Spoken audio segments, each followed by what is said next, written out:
कुमार, आप देख रहे हैं पॉलिटिकल आइडिया। पॉलिटिकल आइडिया के आज के इस अंक में आप सभी दर्शकों का स्वागत है। मित्रों, आज भारत के केंद्रीय गृह मंत्री, भारतीय जनता पार्टी के चाणक्य अमित शाह बिहार के दौरे पर थे। अब तो उनका दौरा लगा रहेगा, क्योंकि भारतीय जनता पार्टी की चुनावी सफलता अमित शाह की सक्रियता से ही निकल कर आती है। इसीलिए अमित शाह को भारतीय राजनीति का चाणक्य भी कहा गया है। लेकिन यह चाणक्य कई बार नीतीश कुमार से मात खाता रहा बिहार में। खैर, उसकी बात हम बाद में करेंगे।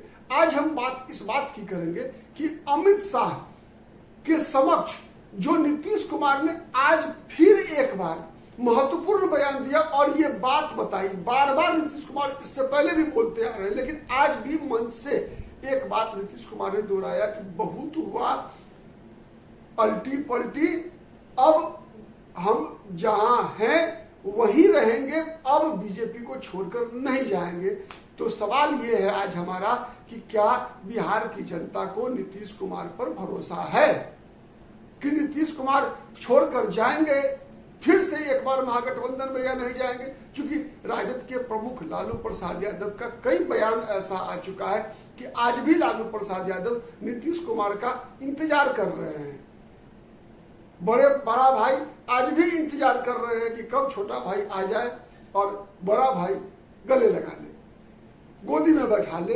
लेकिन छोटा भाई इस बार फिर कह रहा है कि नहीं, अब नहीं जाएंगे। तुम्हारे पास 2 दिन पहले भी आपने देखा विधान परिषद के अंदर जिस प्रकार से नीतीश कुमार अपनी भाभी राबड़ी देवी के बारे में जिस प्रकार की भाषा का इस्तेमाल कर रहे थे कि अजी बैठा ना, चुप रहा।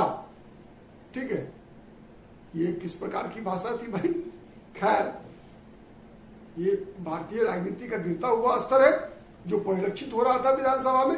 तो क्या नीतीश, सवाल यह है आज का हमारा कि क्या नीतीश कुमार जिस प्रकार से आज फिर मंच पर अमित शाह को भरोसा दिला रहे थे या गोपालगंज की जनता को कि अब मैं पलटी नहीं मारूंगा, तो क्या बिहार की जनता को भी इस बात पर विश्वास करना चाहिए? इसी बात का आज हम विश्लेषण करते हैं। तो इसका विश्लेषण करते समय नीतीश कुमार को समझने के लिए हमें 2-3 बातों पर ध्यान रखना होगा। ध्यान क्या रखना होगा कि नीतीश कुमार की टाइमिंग देखिए, जब नीतीश कुमार ने पलटी मारा है और किन कारणों से पलटी मारा है। तो याद कीजिए 2013 में नीतीश कुमार पहली बार, जब नीतीश कुमार ने 1996 में एनडीए का हाथ थामा था, उस समय में समता पार्टी बनी थी और नीतीश कुमार वो पहले व्यक्ति थे। भारतीय जनता पार्टी 1996 से पहले तक भारतीय राजनीति में अनटचेबल मानी जाती थी, अछूत मानी जाती थी। मतलब भारतीय जनता पार्टी में कोई भी राजनीतिक दल शिवसेना और अकाली दल को छोड़कर भाजपा में को सटना नहीं चाहता था। मतलब भाजपा में जो सटेगा वो सांप्रदायिक घोषित हो जाएगा। इसलिए बीजेपी के साथ कोई भी राजनीतिक दल नहीं था। लेकिन समता पार्टी और नीतीश कुमार वो पहले नेता थे गैर भाजपा दलों से, जो कि नीतीश कुमार बीजेपी के राष्ट्रीय अधिवेशन जो मुंबई में हुआ था 1996 में, उसमें मुख्य अतिथि के रूप में नीतीश कुमार शामिल हुए और नीतीश कुमार ही वह व्यक्ति थे जो कि समता पार्टी को एनडीए में लेकर गए। तो ये वहां से शुरू हुई यात्रा 2013 में टूटी। 17 साल की दोस्ती टूट गई थी। क्यों टूटा था? नीतीश कुमार ने नरेंद्र मोदी के प्रधानमंत्री पद का उम्मीदवार घोषित करने के विरोध में एनडीए से अलग हुए थे। और कारण क्या था? कारण ऐसा नहीं था कि नरेंद्र मोदी की गुजरात दंगों में भूमिका, तथाकथित भूमिका और नरेंद्र मोदी की छवि से नीतीश कुमार चिंतित थे।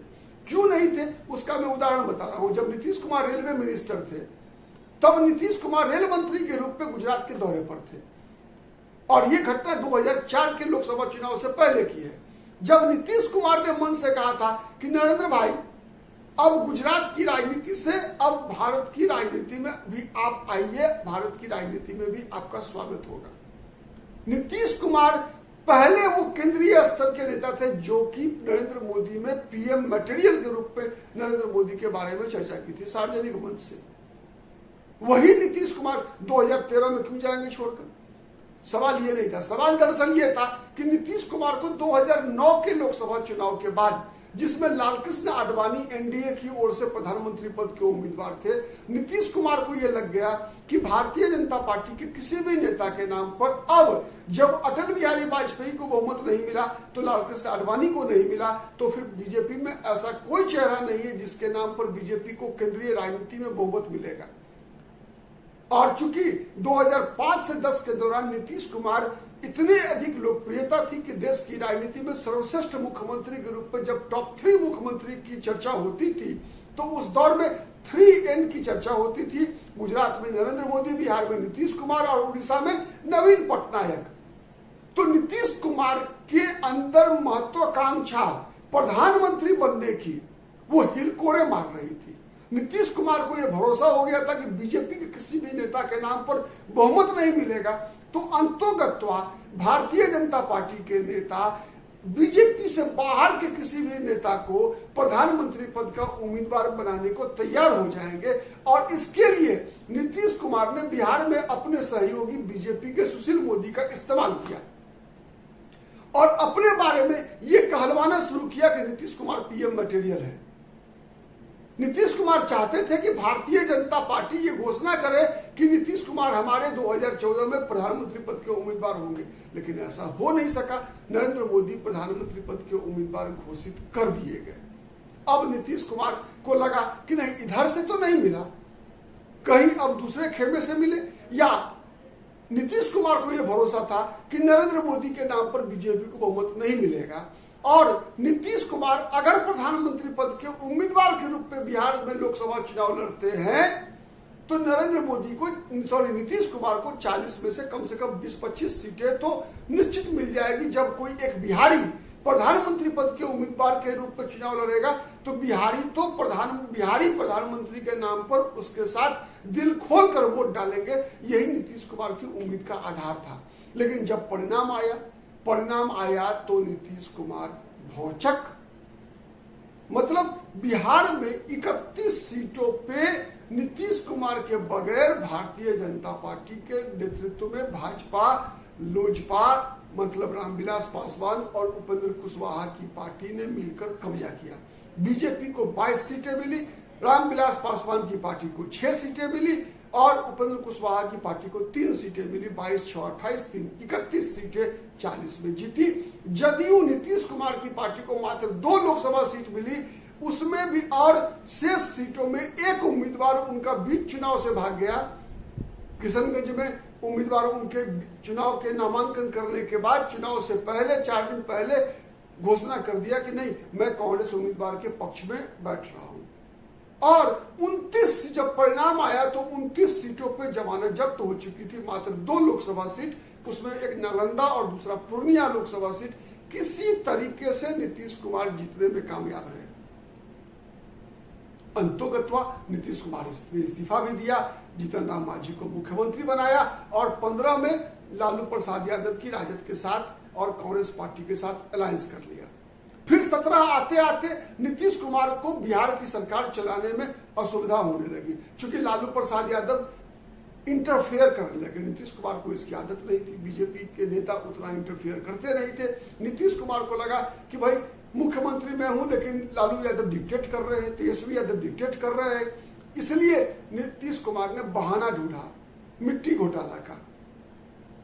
मिट्टी घोटाला मतलब पटना में चिड़ियाखाना में जमीन मिट्टी काटकर और लालू प्रसाद यादव की तेजस्वी यादव की जो मॉल बन रहा था पटना दानापुर में सगुना मोड़ के पास, उस मॉल में जो मिट्टी भराई हो रही थी उस मुद्दे को टारगेट किया और समन्वय तोड़ लिया। आगे फिर बीजेपी के साथ, चूंकि नीतीश कुमार को लग रहा था कि 2020 का विधानसभा चुनाव जीतना भी मुश्किल होगा और 19 में लग रहा था कि नरेंद्र मोदी को हराना अब असंभव है, तो आगे बीजेपी के साथ रहे। 20 का विधानसभा चुनाव लड़ा, 19 का लोकसभा चुनाव लड़ा, सब में जीत हुई। लेकिन फिर 22 आते आते नीतीश कुमार ने एक बहाना बनाया कि बीजेपी उनकी पार्टी को तोड़ रही है, लेकिन दरअसल ये बहाना था, निशाना था फिर प्रधानमंत्री पद। नीतीश कुमार को यह लग गया था कि नरेंद्र मोदी की लोकप्रियता के सामने में राहुल गांधी कहीं भी टिक नहीं रहे हैं और राहुल गांधी के अलावे अलायंस में, महागठबंधन में कोई भी ऐसा नेता, ममता बनर्जी हो चाहे अरविंद केजरीवाल हो, कोई भी ऐसा नेता नहीं है जो नरेंद्र मोदी को चुनौती दे सके। क्योंकि अधिकतर जो नेता थे या तो भ्रष्टाचार में लिप्त थे, सबके ऊपर विभिन्न मुकदमे चल रहे थे, या फिर उनकी पहचान केवल उनके राज्य तक ही सीमित थी।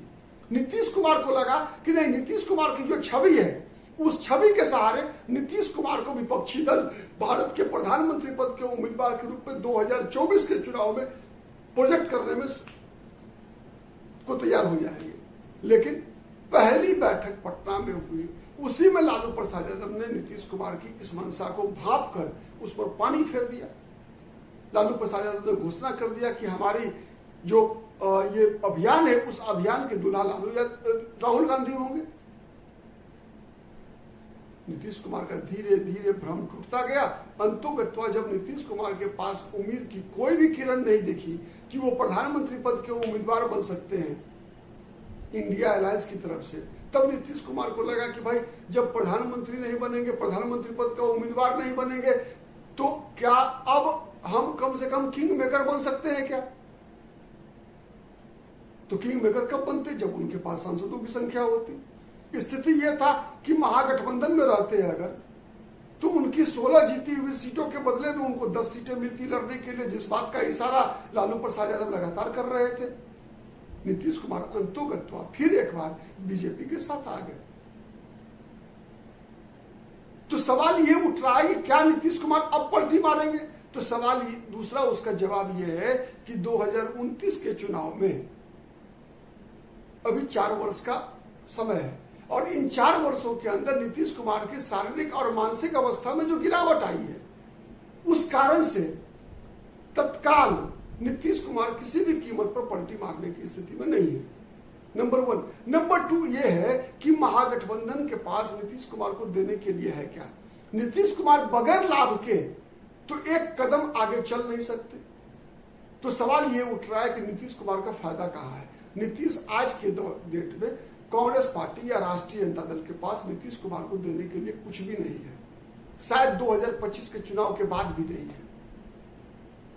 इसी कारण से नीतीश कुमार का पलटी मारने का कोई संभावना नहीं बनती। और इतना याद रखिए, नीतीश कुमार ने पलटी केवल एक कारण से मारा, जब बीजेपी को छोड़कर। चूंकि सरकार जहां तक बिहार में चलाने का सवाल है, तो नीतीश कुमार हर वक्त बीजेपी के साथ ज्यादा कंफर्टेबल होते हैं। क्या कारण है उसका? कि बीजेपी के जो स्थानीय बिहार में जो कोई ऐसा नेतृत्व नहीं है बीजेपी के पास जो नीतीश कुमार के कद का हो।